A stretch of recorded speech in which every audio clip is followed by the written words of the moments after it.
Hey everybody, how's it going? I'm Nick and this is On the Dharma, a series of short introductory video lectures where we take some of the material we learned on Buddhism and we try to apply it to our lives in some sort of practical manner. Since we talked about the death of the Buddha, I thought it would be appropriate for us to talk about Buddhist perspectives on how to deal with death. Talk of death is going around a lot lately with the coronavirus pandemic.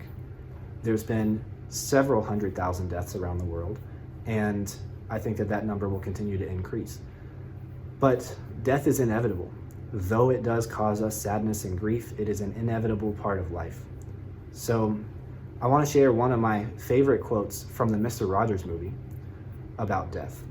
The characters are gathered around in the last hours of one of the characters' parents. The parent is going to die, and an awkward silence takes over the room because the characters don't want to talk about death or the death of that person. But Mr. Rogers breaks the silence and he says, if it's mentionable, it's manageable, talking about death. And I couldn't agree more. That's a very Buddhist quote and a very Buddhist concept. If we can relate with something, if we can understand something and relate with it, then we can change our relationship with it. Then we can change how we understand it. We're in control of that through study and practice and behaviors and mental training. So we're going to talk about death, birth and death. We're going to read Birth and Death by Dogen, one of his essays collected here in The Moon and a Dewdrop, writings of Zen Master Dogen. And we're also going to read Death Energy by Suzuki Shosan. We haven't read Suzuki Shosan yet together. Suzuki Shosan was a castle guard for several years, and then he decided to shave his head and walk around for 2 years. He lived in the 15 and 1600s, and after his wanderings, he was appointed and ordained at a Buddhist temple, and he was appointed by the Japanese government to spread Buddhism as Christianity became more popular in Japan. So we're going to read his work, Death Energy, which talks about death and its relationship to us as people. So let's start with Birth and Death by Dogen, or in Japanese, Shoji. We're going to read through the middle of the passage. In birth, there is nothing but birth, and in death, there is nothing but death. Accordingly, when birth comes, face and actualize birth. And when death comes, face and actualize death. Do not avoid them or desire them. This birth and death is the life of the Buddha. If you try to exclude it, you will lose the life of the Buddha. If you try to cling to it, trying to remain in it, you will also lose the life of the Buddha. And what remains will be the mere form of Buddha. Only when you don't dislike birth and death for long for them, do you enter Buddha's mind. However, do not analyze it or speak about it. Just set aside your body and mind, forget about them, and throw them into the house of the Buddha. Then all is done by Buddha. When you follow this, you are free from birth and death and become a Buddha without effort or calculation. Who then continues to think? Okay? So in birth, there is nothing but birth, and in death, nothing but death. These quotes speak to being mindful and being in the present moment. Wherever you are, there you are, quote unquote. That's a very Zen Buddhist idea. Wherever you are, there you are. So face it and actualize it. Be there and live there. Okay, Dogen will later go on in a different passage to say that birth and death occur in every moment, and every moment is birth and death. Every instant is birth and death. Face it, live it, and actualize it, and turn your mind off. Don't think about it, don't analyze it, don't talk about it. Just experience it without categorical knowledge, without thinking and perceiving and conceiving and all these kinds of things. Just live with it. There is no other way to work through grief than to just live with it. There is no other way to deal with the experiences of our lives than just live with it. And I don't mean live with it in a dismissive way. If people have feelings about things, those feelings are valid. But just live with those feelings. Make friends with those feelings and actualize those feelings. Grief and pain exists. Suffering exists because of the impermanence of all things. But we are capable of not being carried away by those feelings, not being destroyed by those feelings. We can live with those feelings and we can work with those feelings. And the way to do that is to stop analyzing and stop thinking about them. If we dwell on feelings and if we analyze feelings and we try and think them into oblivion or logic them into oblivion, it's not going to work. Whoever has tried to reason through pain and succeeded? It's not possible. There is no way to reason through pain.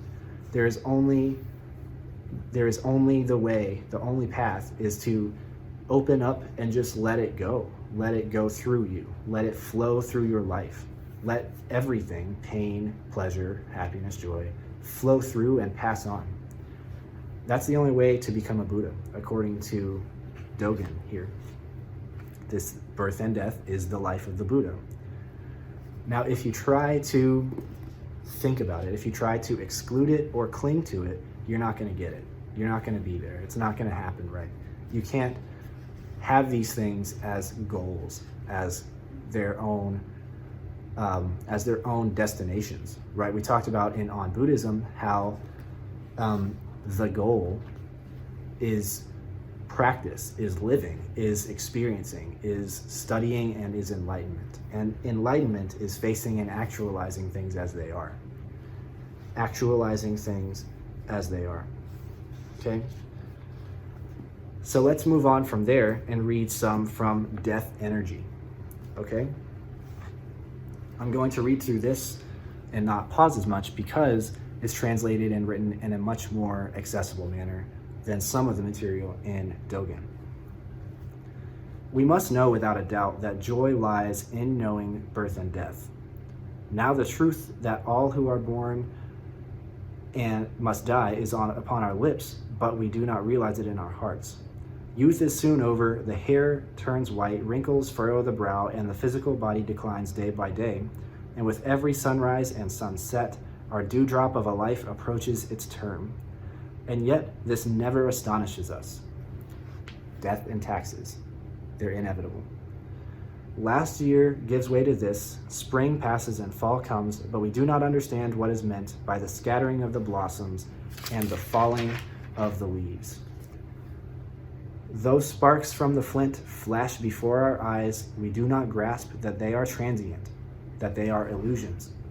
Truly, even those who wear around their neck the robe and bowl, who enter the way with the way of renunciation, and in this manner seek to know the emptiness of all phenomena, in the end find it hard to rid themselves of the profound urge toward permanence. Even students of the way, even students of the Dharma, find it hard to rid themselves of the human nature urge toward being permanent or thinking permanent or understanding the world in terms of permanence. Therefore, since we believe this body to be everything, our sufferings never cease, either by day or by night. If you are one of those really concerned about the body, forget about it right now. Where does suffering come from? From a mind in love with the body. A warrior, especially, must know birth and death in his own life. When you know birth and death, the way is automatically present. When you do not, humaneness, righteousness, propriety, and wisdom are absent too. Forget about your body. Don't think about the decline of your own life.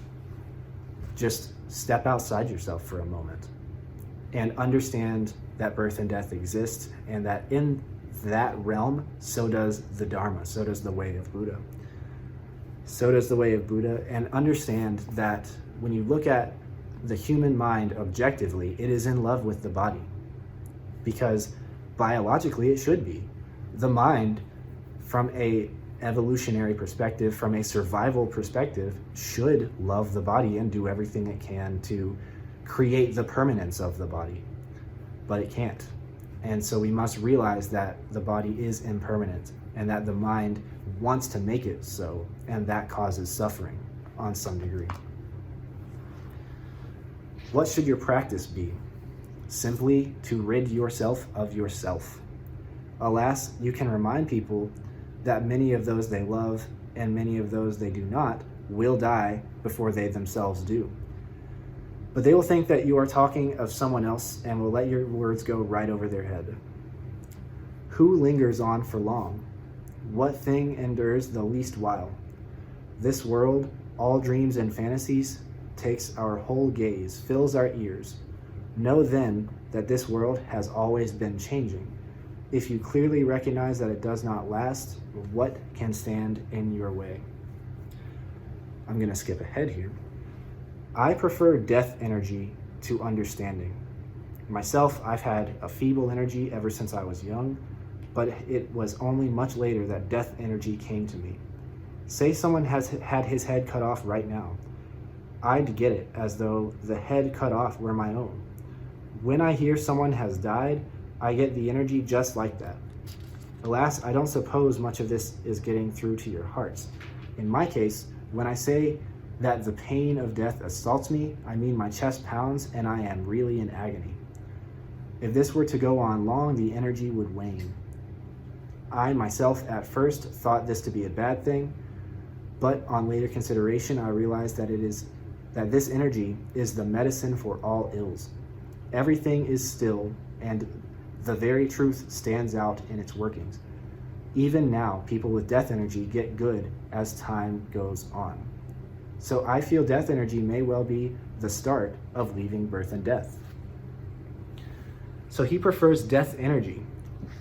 There are definitions for what death energy is in his description of it. But essentially, he's saying that he doesn't want to live averse to death energy. He doesn't want to run away from the feeling of death. Death is the most powerful, poignant symbol of impermanence in our lives. The world is always changing and people in it are dying. And we have this human nature inherent understanding that this 80 years, if we're lucky, that we get, is all that we can really be sure about, all that we can really bank on. And so if people are losing that, and we know that we will lose that, then that is death energy. That is us understanding that what our whole realm of experience that we know of and can bank on is impermanent and will come to an end. So that is death energy, and he prefers that to understanding. Categorical knowledge, the knowledge that we have that places things into boxes and takes the whole of society and the whole of the world and tries to pick it apart from itself and not experience it and understand it in its own way, in its own nature. That mind does not lead us anywhere productive in terms of reaching enlightenment and reaching realization. He says that death energy, or the feeling, the experience of impermanence, the experience that we feel bodily, and the instinctive monkey brain impermanence that we also feel, that is the way to start to leave birth and death, or samsara. He mentions that birth and death, that experience is the way to get out of it. That it's one of the pathways that we can start to come to understand liberation and come to understand enlightenment. He sits with that energy because it's a bodily experience that is so powerful that we actually don't have words for it.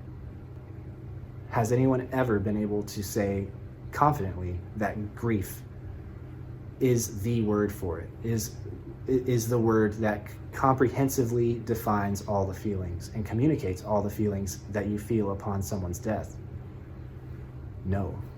So death energy is something that we should all sit with and understand and get to know better.